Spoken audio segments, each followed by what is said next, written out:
Bonjour et bienvenue dans Outdoor Minds.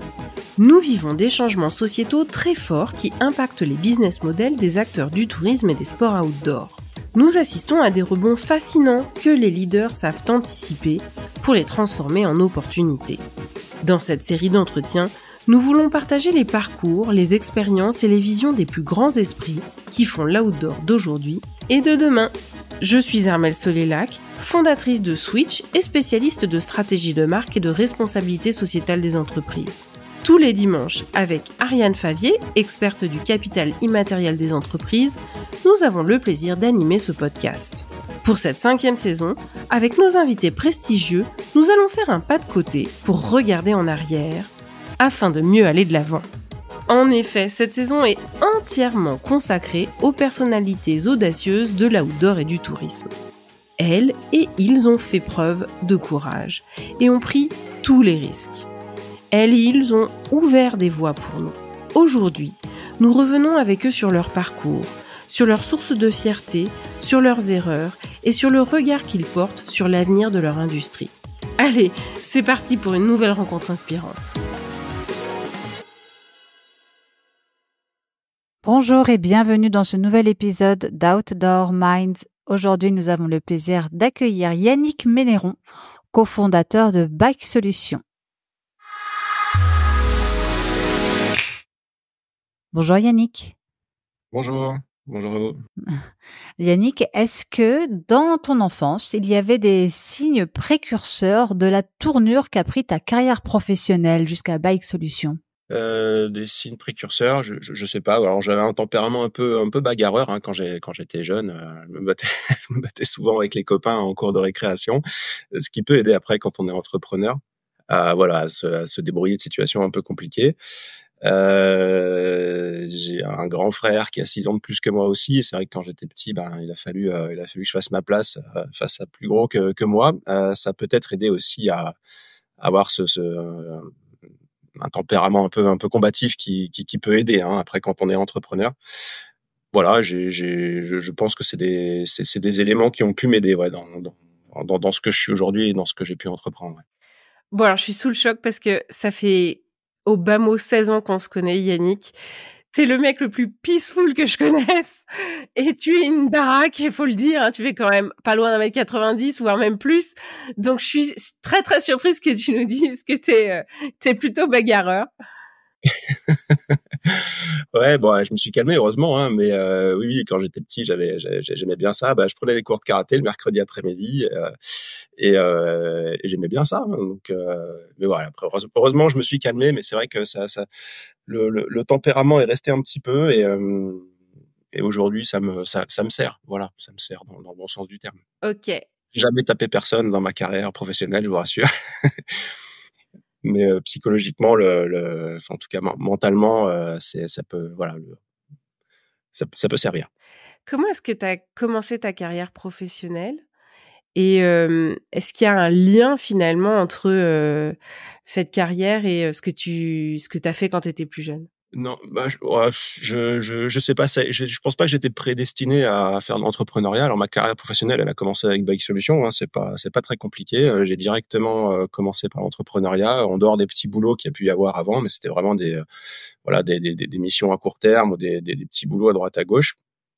J'ai commencé directement, on va dire mon premier vrai métier, c'est celui d'entrepreneur. Avant ça, c'était des petits boulots, donc dans le monde du vélo, mais pas que. J'ai fait, j'ai livré des pizzas le soir, j'ai fait de la préparation de commandes, j'ai fait les vendanges, j'ai monté des vélos, vendu des vélos, tous des petits boulots. Donc le fait de commencer directement dans l'entrepreneuriat, ça a des avantages et des inconvénients. L'avantage, c'est qu'on n'est pas formaté par quelque chose d'autre. On arrive avec une vision complètement nouvelle et ça c'est bien. Le point négatif, c'est qu'on n'a aucun point de repère. Donc y a les premières fois sur chaque phase du métier, quand on fait une mission, quand on fait un devis, quand on a un rendez-vous professionnel, toutes ces petites premières fois qu'il y a au début, c'est vraiment des premières fois. Il y a rien sur quoi se rattacher. Donc on demande de l'aide, on se plante souvent et puis Bon, ça fait partie du jeu, parce que je l'ai vraiment pris comme un jeu aussi au début. On lançait une entreprise de prestation de services, donc il n'y avait pas de vrais risques derrière. On n'avait pas acheté une usine, on n'avait pas acheté des milliers d'euros d'investissement, on n'était pas endetté. Enfin, si, mais pour moi, mais pas de façon importante. Donc il y avait pas de grosse pression derrière. Donc moi je l'ai pris un peu comme un jeu auquel j'avais envie de gagner quand même. Mais ouais, ça a commencé directement en tant qu'entrepreneur et ça rejoint un peu ce que je disais tout à l'heure, le côté un peu battant, le côté un peu il va falloir se battre, le côté bagarreur a pu aider au début parce qu'évidemment ça n'a pas été évident au début. Ça a mis du temps avant de se stabiliser. Enfin, quand on a commencé l'entreprise, voilà, tout le monde nous a dit, oui, ça prendra 3 ans avant que votre boîte soit stabilisée. Nous, ça nous a peut-être pas pris 3 ans, mais ça a pris quand même bien 2 ans. Et pendant 2 ans, il faut quand même pas se laisser abattre par les petits courants contraires qu'il peut y avoir, quoi.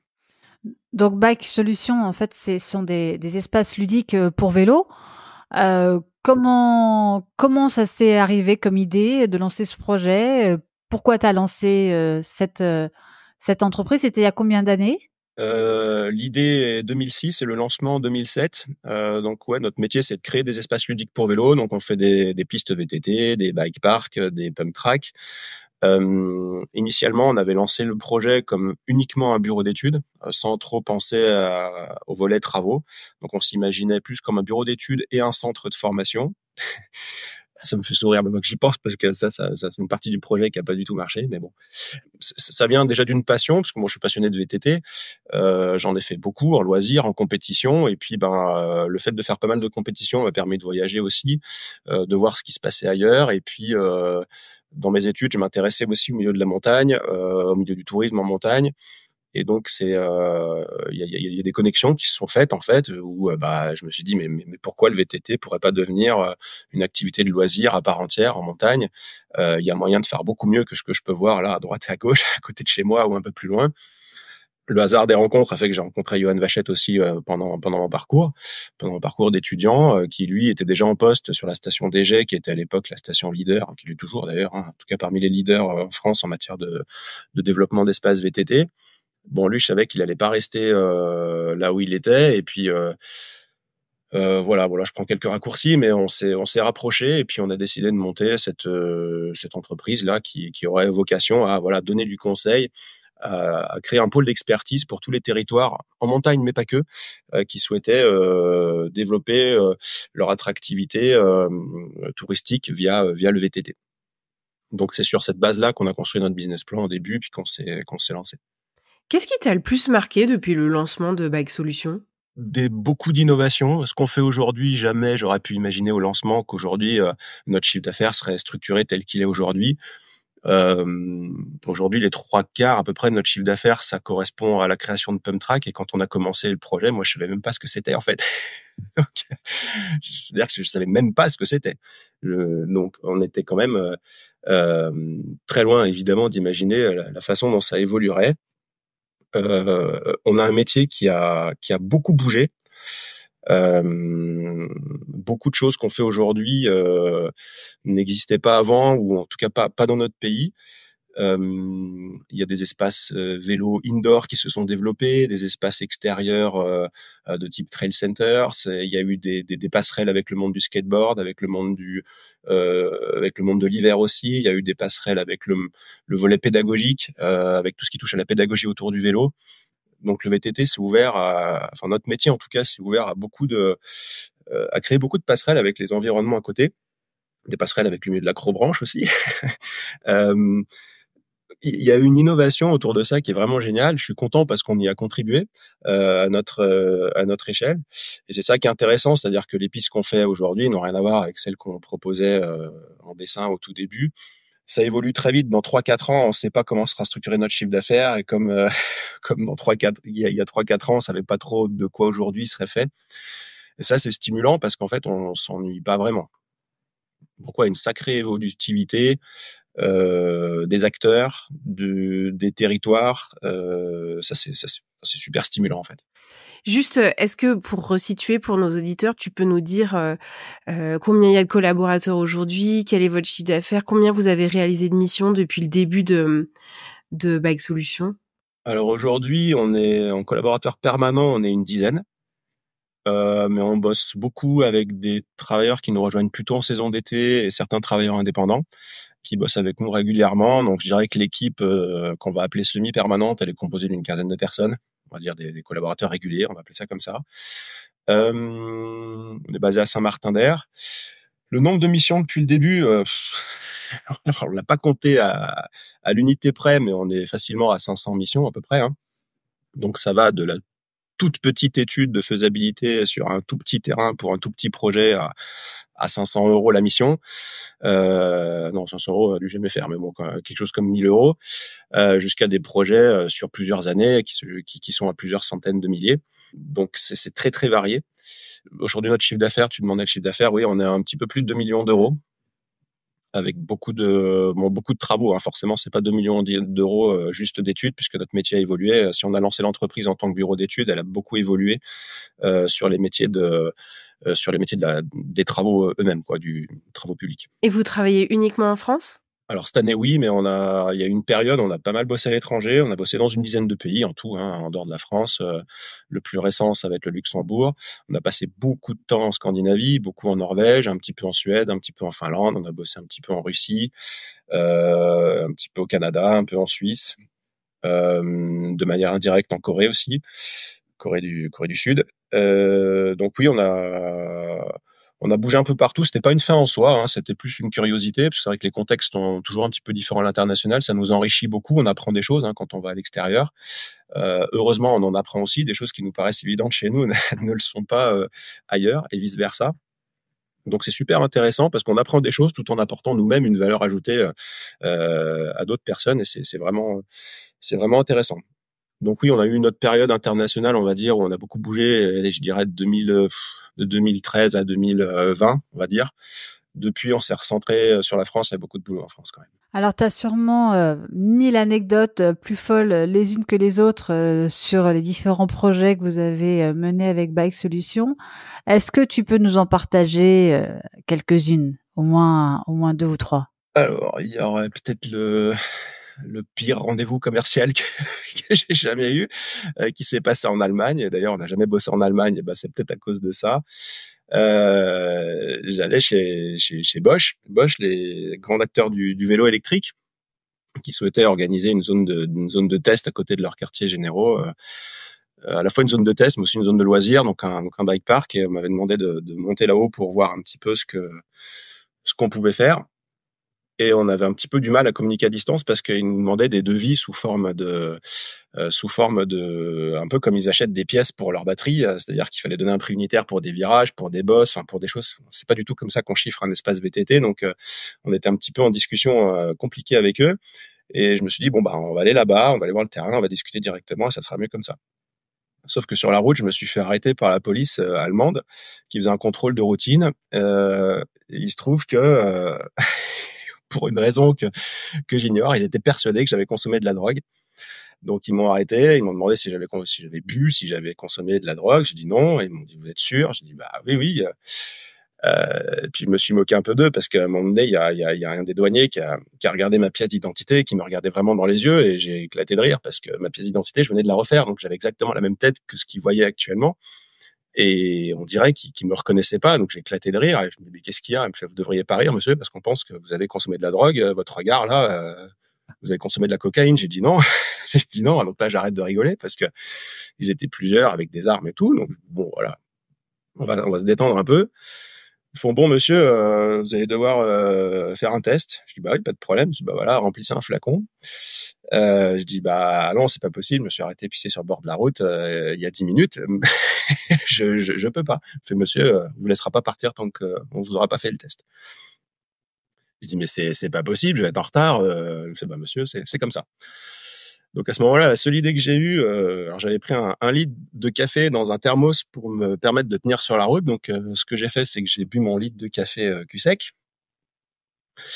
Et au bout d'une demi-heure, ce qui devait arriva. J'ai commencé à être un peu tendu. Je vous passe les détails, mais quand j'ai commencé à avoir la possibilité de remplir mon petit flacon, ils m'ont dit monsieur, par contre, faut qu'on vérifie que ce que vous mettez dans le flacon sort bien de là où ça sort. Donc je me suis retrouvé avec deux policiers allemands en armes en train de me regarder la biroute. Et ça a pris beaucoup de temps. Il a fallu 3 tentatives et que je les engueule à un moment donné pour que je leur dise non mais arrêtez les gars, c'est pas possible, vous me la coupez. Je commençais à m'énerver un petit peu avec le café, ça commençait à devenir vraiment vraiment compliqué. Finalement, j'ai pu remplir mon flacon. Le test était évidemment négatif. J'ai pu repartir, sauf que le mal était fait. Moi, j'étais comme j'en pouvais plus en fait. Il fallait que je m'arrête de pisser toutes les 10 minutes. J'étais comme une pile électrique et je suis arrivé à mon rendez-vous dans cet état où j'étais pas moi-même en fait.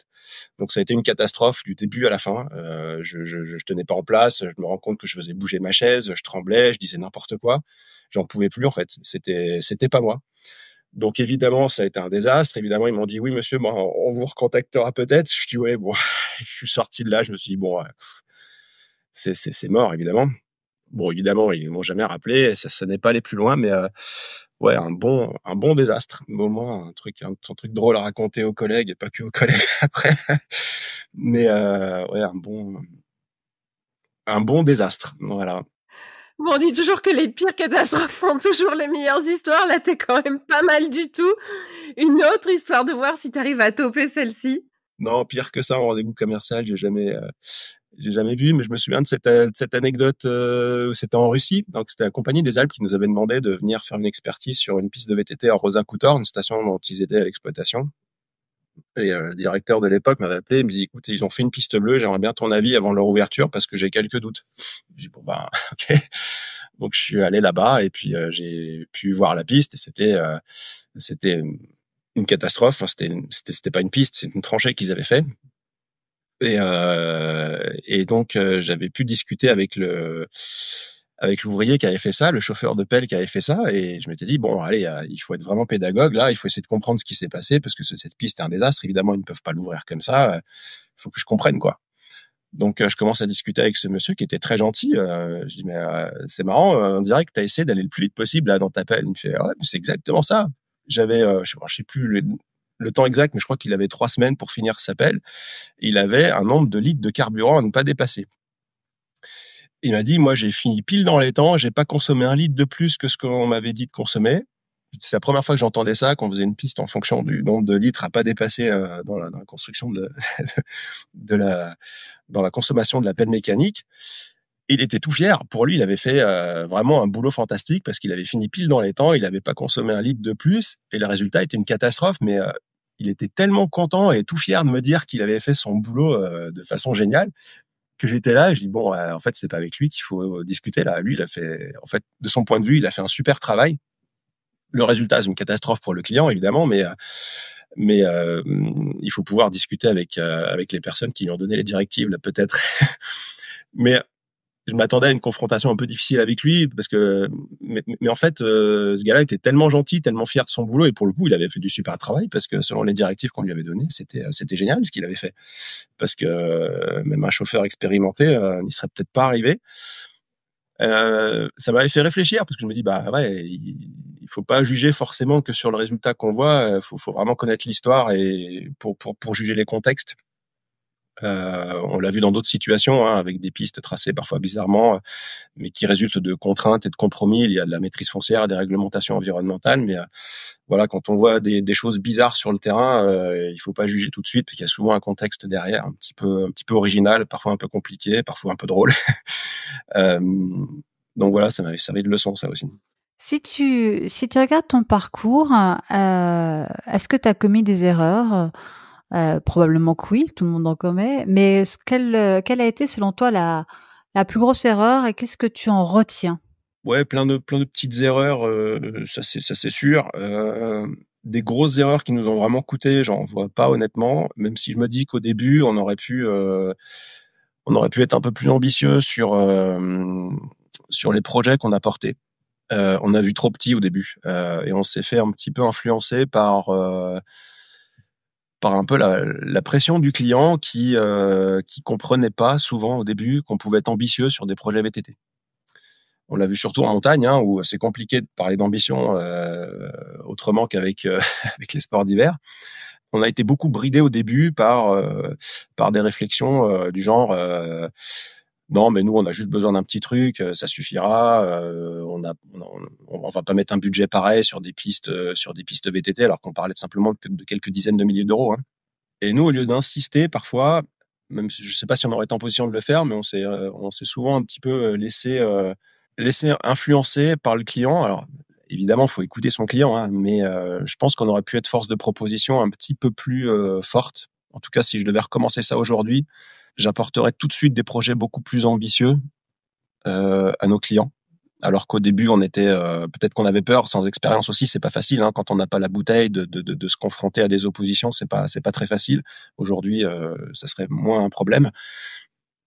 Mais c'est c'est peut-être un regret, une erreur qu'on peut assimiler à une erreur, hein, clairement, d'avoir joué petit bras et de s'être peut-être trop laissé influencer au début. C'est peut-être un des défauts d'avoir lancé directement l'entreprise comme ça, sans fondation solide peut-être. Donc ça, je le regrette un petit peu, mais c'est pas, voilà, ça fait partie de l'histoire, c'est pas très grave, quoi. Et à contrario, est-ce que tu as des grandes satisfactions ou des grands accomplissements dont tu es fier? Oui, parce on a lancé cette entreprise avec Yoann il y a 15 ans, 17 maintenant, en se disant, voilà, on veut être parmi les meilleurs dans ce qu'on fait, et je pense qu'on y est arrivé. On a construit une équipe, on n'a pas fait ça dans notre coin. Moi, j'avais un état d'esprit quand même assez solitaire au début, je l'ai toujours par certains aspects, mais pour moi, construire une équipe, c'était pas forcément quelque chose d'évident au début. Le côté embaucher des gens, travailler en équipe, c'est pas quelque chose qui est naturel chez moi tout de suite. Donc voilà, mais je me soigne, la preuve. Donc ça, j'en suis fier parce que voilà, on a fait un travail sur nous, moi j'ai fait un travail sur moi aussi là-dessus. Tendance à être pas mal cassant au début aussi en tant que personne, j'ai pas mal évolué au contact de mes collègues, au contact des clients aussi. J'ai mis beaucoup d'eau dans mon vin, dans le bon sens du terme. Hein. Donc ça, je suis content aussi d'avoir pu évoluer personnellement sur ce sujet-là. Et puis d'avoir construit une équipe de gens passionnés. Moi, je suis content d'aller au boulot. Je suis content de voir mes collègues parce qu'on est tous alignés sur notre objectif, hein, qui est de faire des chouettes espaces ludiques où les gens vont s'amuser, où les gens vont faire du sport, où ils vont prendre du plaisir. C'est ça qu'on fait, c'est ça qui nous drive. Voilà, c'est ce qu'on voulait faire au début, c'est ce qu'on fait maintenant. Donc on est super content de ça en fait. En tout cas, moi, j'en suis bien content. Et durant ces 17 années d'aventure entrepreneuriale, qu'est-ce qui t'a fait tenir quand c'était difficile? Où est-ce que tu vas puiser l'énergie, la motivation nécessaire quand tu es confronté à des périodes compliquées, décourageantes? Alors par chance, par chance, je sais pas, mais on n'en a pas eu beaucoup des périodes vraiment compliquées. Alors on en a eu au tout début, oui, parce que financièrement c'était quand même vraiment chaud. Hein. Moi j'ai commencé l'aventure entrepreneuriale avec une petite dette personnelle. Hein. Voilà, j'ai un petit peu embrouillé ma banque pour avoir un prêt perso là-dessus. Bref, et du coup, avec un chiffre d'affaires qui avait beaucoup de mal à rentrer, un salaire qui ne sortait pas forcément au début. C'était compliqué, donc fallait bosser à côté et puis on sait jamais trop où mettre le curseur. Au bout d'un moment, est-ce qu'on bosse un peu plus à côté pour remplir un peu mieux le frigo, mais à ce moment-là, on a un peu moins de temps pour bosser sur son projet entrepreneurial. Donc c'était pas évident au début de savoir où placer le curseur. Quelques déconvenus au début, des appels d'offres ratés, mais ça fait partie des choses qui viennent, ça fait partie des choses qu'on apprend petit à petit. Je me souviens d'un appel d'offres, notamment la première année qu'on avait raté face à Eric Boucher. S'il m'écoute, il va peut-être rigoler sur un appel d'offres à Orsières. C'était Orsières. Sur une étude qui avait été écrite quasiment pour nous et par nous, en fait, par certains aspects sur le cahier des charges. Et je me souviens qu'on avait perdu l'appel d'offres contre lui. Et ce jour-là, je m'étais dit, mais nous, en tant que spécialistes, si on perd un appel d'offres contre un généraliste comme lui, mais qu'est-ce qu'on fait là, en fait? Comment c'est possible? En plus, il avait une offre plus chère, donc en fait, il nous avait tarté sur la partie valeur technique de l'offre. Et là, j'avais pris un coup sur la tête. Hein. Ce jour-là, je me suis dit, waouh, mais comment c'est possible Qu'est-ce qu'on fait là? En plus, il y avait plus un sou en caisse, ni sur le compte pro, ni sur le compte perso. Donc ouais, c'était des moments un peu compliqués. Par chance, on avait semé quelques graines les semaines avant, les quelques mois avant, qui ont payé. Le téléphone a sonné au bon moment pour relancer un petit peu la machine. Il y avait le premier Mountain Planet cette année-là, c'était en 2008 aussi, au printemps, où on avait pu avoir des bons contacts et relancer des petites missions. qui nous permettait au moins de survivre et de continuer. Jusqu'à 2009, ça a été compliqué en termes de trésorerie. On aimait ce qu'on faisait, on pensait qu'on faisait plutôt du bon boulot en termes de prospection et en termes de rendu pour nos clients. Mais ouais, au niveau comptabilité, c'était chaud. Il fallait quand même prendre un peu sur soi et accepter d'être un peu en dedans financièrement pendant quelques temps. On s'était donné 2 ans. Bon voilà, ça a décollé au bout de 2 ans, mais il aurait pas fallu que ça dure trop longtemps en plus parce que peut-être qu'on se serait réorienté sur autre chose. C'est marrant parce que je m'en souviens comme si c'était hier de cet appel d'offres que vous aviez perdu. À l'époque, on faisait des business lunch avec Hervé Doula qui est aussi invité sur cette saison et tu nous en avais parlé de cet appel d'offres perdu et ça t'avait vraiment blessé quoi, ça avait fait du mal et pas que financièrement finalement. Ça avait été dur à ce moment-là, mais ça nous a bien formés aussi parce que je me dis, ok, on pense être bon, mais en fait on l'est pas. Allez, boum, faut vraiment s'y mettre là. Ça suffit pas à ce qu'on est en train de faire. Donc ça booste aussi. Et même si on a pris un bon coup sur la tête ce jour-là, en tout cas moi là vraiment, parce qu'on j'avais mis un temps pas possible à écrire ce dossier et ça n'avait pas suffi. Donc ouais, il avait fallu. Ça nous a mis un coup de pied au derrière aussi. Ça blesse un peu l'ego et puis bon, c'est ce côté bagarreur que j'avais au début. Au lieu d'aller pleurnicher, ça m'a donné quand même un bon coup de pied aux fesses. Quel est le meilleur conseil qu'on t'ait donné? Créer ta boîte. Qui te l'a donné? Quand on me l'a donné 2 fois de suite quand j'étais étudiant. Je faisais mon stage en fait de fin d'études à Decathlon, au service centraux de Decathlon à Lille, sur la cellule Cycle qui s'appelait encore Decathlon Cycle et qui venait juste de changer de nom Between à l'époque. Et donc leur projet à l'époque, c'était d'essayer de créer des partenariats avec des stations de ski pour créer des partenariats techniques, des zones de test et des zones où ils pourraient envoyer leurs clients pour rouler sur leur nouvelle gamme vélo qu'ils appelaient la gamme Freeride à l'époque, qui était qui préfigure ce qui est aujourd'hui l'enduro et le all mountain, donc vraiment une grosse part du marché. Et mon boulot, c'était de définir les conditions d'un partenariat entre la marque Decathlon et ses territoires. Donc c'était un super boulot, super intéressant pour moi, mais une des conclusions en tout cas, c'était qu'il y avait rien sur le marché aujourd'hui, enfin rien en montagne qui ne serait-ce que s'approchait de ce qu'il faudrait. Donc moi, mon projet en tant qu'étudiant à ce moment-là, c'était à la limite tant mieux, je vais me faire embaucher chez eux pour travailler sur ce genre de projet et le concrétiser en fait. Donc j'avais orienté tout mon travail à la fin de ce stage pour me faire embaucher. Et puis voilà, ma présentation finale touchait à tous les éléments de marché qu'on m'avait demandé, touchait à plein de choses. Et puis à la fin, je leur expliquais que pour développer les ventes des vélos, développer ce qu'ils voulaient faire, développer des partenariats, il faudrait que la marque se dote d'une cellule d'expertise pour créer des espaces vélos, créer des partenariats avec les stations, avec les territoires, pas que en montagne d'ailleurs. Donc j'avais fait tout un travail là-dessus de présentation.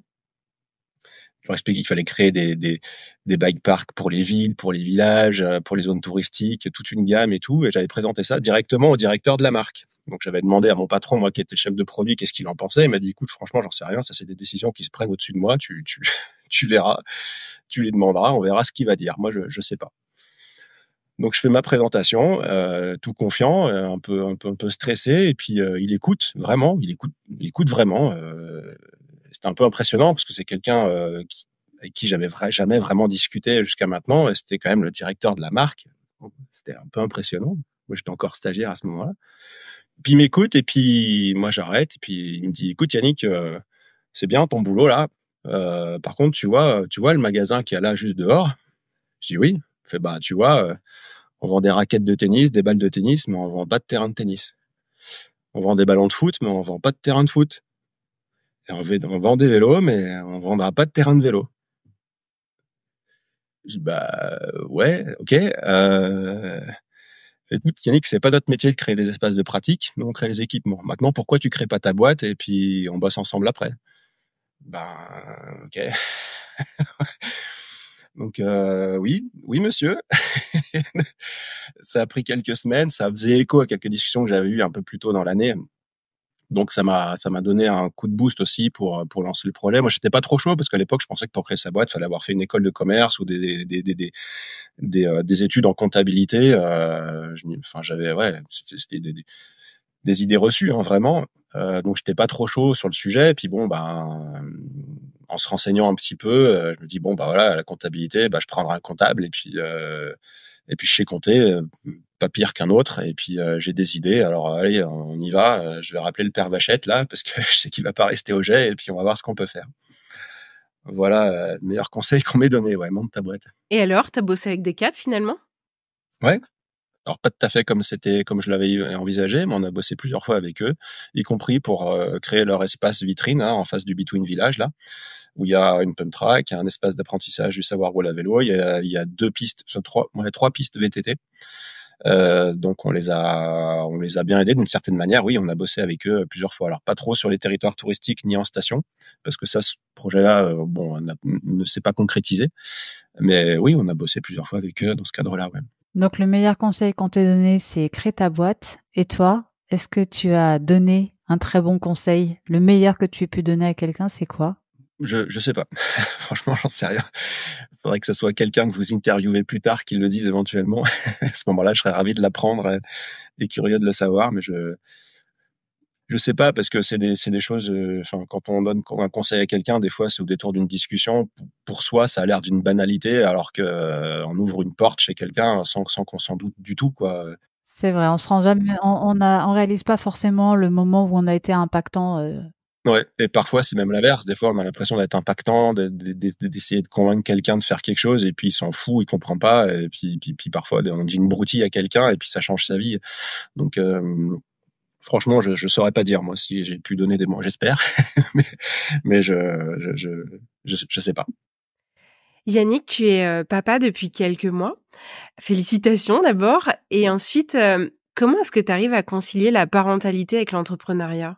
Ouais, bonne question. Je sais pas, mais c'est pas trop un souci puisque entrepreneur, ça aurait été peut-être plus un problème si la petite était arrivée au démarrage.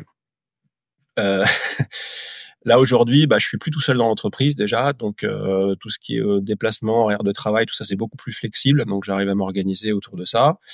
Il y a une maman qui m'aide beaucoup évidemment, on est deux, ça facilite évidemment les choses. La petite dort bien la nuit, donc ça aide aussi. Non, aujourd'hui, c'est pas un problème, franchement. Oui, ça aurait été aussi, si la petite était arrivée en 2007 ou 2008, oui, ça aurait été compliqué, même un peu après, quand l'idée c'était de travailler un peu à l'international, de s'offrir quelques aventures en dehors de nos frontières. Évidemment, ça aurait posé des problèmes. Aujourd'hui, c'est plus trop dans mes projets perso, ça l'est même plus du tout. Donc voilà, il y a un temps pour tout. Hein. Voilà, j'ai bientôt 43 ans là, donc la petite a 2 ans. J'ai pas été un papa jeune. Il y a un temps pour tout, mais pour moi c'était mon temps à moi et ça me va très bien. Donc là aujourd'hui, au contraire, moi ça me donne un peu d'énergie de voir ce petit bout. On se dit on bosse aussi je bosse aussi un petit peu pour elle quelque part. Notre industrie du tourisme en montagne et des sports outdoor, elle a beaucoup évolué ces 10 dernières années. Tu l'as dit toi-même, tu savais même pas ce que c'était qu'une pump track il y a 15 ans. Quelles sont les évolutions qui t'ont le plus marqué? Alors, l'industrie de la montagne, je sais pas si elle a tant évolué que ça. Il y a eu beaucoup d'évolutions, évidemment. Après, le modèle de base reste, selon moi, quand même toujours le même. Et on le voit bien quand on travaille sur des projets VTT en station. Bon, faut pas déranger les projets immobiliers, il faut pas déranger le ski. Hein. Donc, il y a, pour moi, non. Enfin, le modèle de base économique, les grands ensembles, les grands drivers des investissements, j'ai pas l'impression qu'ils aient vraiment bougé en montagne, honnêtement. Il y a des évolutions.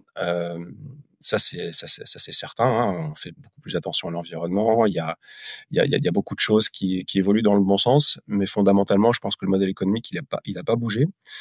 Dans notre métier, oui, ça a bougé, mais les plus gros éléments d'innovation qu'on a eu dans notre métier, ils sont arrivés par la ville, ils sont arrivés par des territoires hors montagne. Hein. Je le constate. Peut-être c'est des territoires qui ont peut-être plus la nécessité vitale ou absolue d'innover. puisqu'aujourd'hui en montagne, il y a l'industrie du ski qui offre encore un certain confort à beaucoup d'acteurs et à beaucoup de territoires. Et nous, on le voit bien quand on discute de projets VTT, selon les territoires avec lesquels on travaille et le type d'acteurs avec lequel on travaille, on se rend compte qu'il n'y a pas la même puissance, il n'y a pas la même, il n'y a pas le même investissement intellectuel et financier selon les territoires. J'ai vu beaucoup de territoires en ville, à la campagne ou dans des territoires touristiques, mais hors montagne, où vraiment on sentait que le projet VTT pouvait être prioritaire. J'ai très rarement senti ça en montagne, ce qui n'enlève pas, voilà, évidemment, aux qualités de plein de clients qu'on a eu en montagne et de la pertinence des projets qui y sont menés, hein, évidemment. Mais aujourd'hui, les plus beaux espaces VTT, ils sont pas forcément en montagne. Ça dépend des goûts, parce qu'on peut être attiré par le relief, on peut être attiré par les paysages grandioses. Mais si on retirait les paysages et qu'on se fiait uniquement côté service, au côté piste, au côté VTT pur, c'est pas forcément en montagne et pas forcément en station qu'il y a les meilleures offres. Ce qui m'a marqué vraiment sur le volet VTT, ça va être la diversité de la manière dont on peut s'amuser aujourd'hui sur un vélo en fait. Avant, on faisait que de la descente. Moi, quand on a commencé, du VTT ludique, c'était forcément du VTT de descente sur un gros vélo de descente avec des grosses suspensions, avec un télésiège, quoi. C'était 95% de la représentation, c'était ça. Aujourd'hui, non, ça peut être un petit espace, ça peut être une petite pump track, ça peut être un petit bike park, ça peut être un petit parcours VTT tracé dans les bois spécifiquement ou pas. Ça peut être un espace coloré dédié au savoir rouler à vélo. Ça peut être un espace en intérieur, en extérieur, même sur neige. On l'a testé. Le VTT sur neige aujourd'hui, il a vraiment un potentiel important. Ça peut toucher au VTT électrique. Ça peut toucher à des jeux de piste. Ça peut toucher à plein de choses différentes, qui fait qu'aujourd'hui, pour s'amuser en vélo, il y a plein de possibilités en fait. On a contribué à cette diversification et puis on constate que d'autres acteurs bossent beaucoup aussi là-dessus. Moi, c'est ça qui m'a marqué, c'est que si j'avais dû dire il y a 15 ans comment le métier va évoluer, vers quel genre d'aménagement, j'en aurais été pas vraiment capable. Et je suis émerveillé d'un certain point de vue de voir cette diversité aujourd'hui. Et je me dis quand est-ce que ça va s'arrêter? Est-ce que ça va s'arrêter? Comment ça va évoluer? Ça, c'est un beau sujet d'interrogation pour l'avenir, qui est motivant aussi. Mais justement, au niveau d'interrogation, comment tu vois les choses sur les 10 prochaines années pour l'industrie du tourisme en montagne? Est-ce qu'il y a des signaux faibles que tu vois, que tu peut-être que tu présages, je ne sais pas. L'industrie du tourisme en montagne, franchement, je sais pas, je me considérerais pas comme quelqu'un qui connaît suffisamment le sujet pour voir comment ça va évoluer. Je suis pas certain qu'il y ait des évolutions vraiment profondes qui vont venir, parce que c'est des sujets complexes. On parle du réchauffement climatique, on parle de modèle économique qui doit changer, mais c'est quoi le modèle de remplacement? On sait pas trop. Pour autant, je suis pas sûr que les changements et les évolutions qui sont aujourd'hui en route soient à la hauteur des enjeux. Mais bon, voilà, on pourrait en débattre pendant des heures, à mon avis, là-dessus. Moi, sur mon métier, ce qui va bouger, nous on fait le pari que le volet environnemental va prendre un côté essentiel. Donc c'est pour ça que je suis en train de me former à l'économie régénérative en ce moment. Et on a un plan très ambitieux dans l'entreprise qui est de rendre l'activité de l'entreprise compatible avec les limites planétaires d'ici 2030, ce qui est un objectif extrêmement lourd. Parce que ça suppose des efforts. Aujourd'hui, on ne sait pas comment on va faire. Mais on a posé l'objectif et on est en train de se former pour essayer d'y arriver. On se donne 6 ans pour y arriver. Je pense que ça deviendra quelque chose d'essentiel plus tard, et aujourd'hui on essaie de prendre une longueur d'avance sur ce sujet. Moi, c'est un domaine qui me plaît vraiment, hein. Ça touche aussi aux sciences naturelles, ça touche au modèle économique, ça touche à plein de choses nouvelles qui sont intéressantes pour moi, qui touchent pas au pur métier du vélo ou du VTT, hein. Mais ça tient plus à la manière dont on va concevoir nos projets, dans tout ce qui touche au modèle économique de notre entreprise, la façon dont les espaces vélos vont être intégrés dans leur territoire, tout ce qui touche à l'artificialisation des sols, évidemment les émissions de gaz à effet de serre. Voilà, je fais une formation vraiment intéressante là-dessus. On s'est inscrit au parcours CEC Alpes aussi cette année. L'idée, c'est de faire émerger des consciences, de faire émerger des nouvelles compétences, de faire émerger des nouvelles possibilités de collaboration, puisque ce travail ne peut pas se faire tout seul, c'est impossible. Donc on fait ce pari-là sur l'avenir d'être vraiment force de proposition pour créer des espaces vélos qui soient d'une part les moins impactants négativement sur les territoires et sur l'environnement en général, et si possible qui créent des impacts positifs qu'on arrive à formaliser, qu'on arrive à mesurer sur l'ensemble des limites planétaires. Donc les gaz à effet de serre, c'en est une, mais il y a aussi tout ce qui touche à la biodiversité, qui est l'autre limite la plus impactée par notre activité à nous. Donc nous, je dirais que c'est notre axe stratégique principal sur les prochaines années. On n'est pas là en train de se dire mais quel nouveau module ou quel nouveau parcours on va inventer l'année prochaine c'est pas ça le sujet de réflexion aujourd'hui. Même s'il y en a qui y réfléchissent, c'est très bien. Il y aura des nouveaux modules et des nouvelles choses l'année prochaine, mais c'est pas le point fondamental. Il se situe sur ce volet environnement et compatibilité avec la planète sur laquelle on est assis. Merci beaucoup Yannick Menneron, cofondateur de Bike Solutions, d'avoir été notre invité pour cet épisode.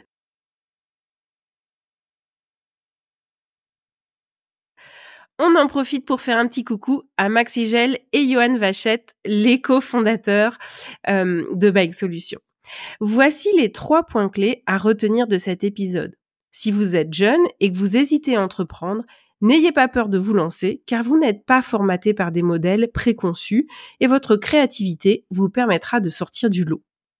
Le deuxième point, il ne faut pas juger un résultat sur ce qu'on ne voit, mais essayez de comprendre quel a été le contexte qui a entouré, voire provoqué ce résultat. Troisième point, ce qui ne te tue pas te rend plus fort. Si on vous fait un reproche ou si vous échouez temporairement sur un projet, nourrissez-vous de cela pour accomplir l'étape d'après et corriger ce qui pourrait l'être.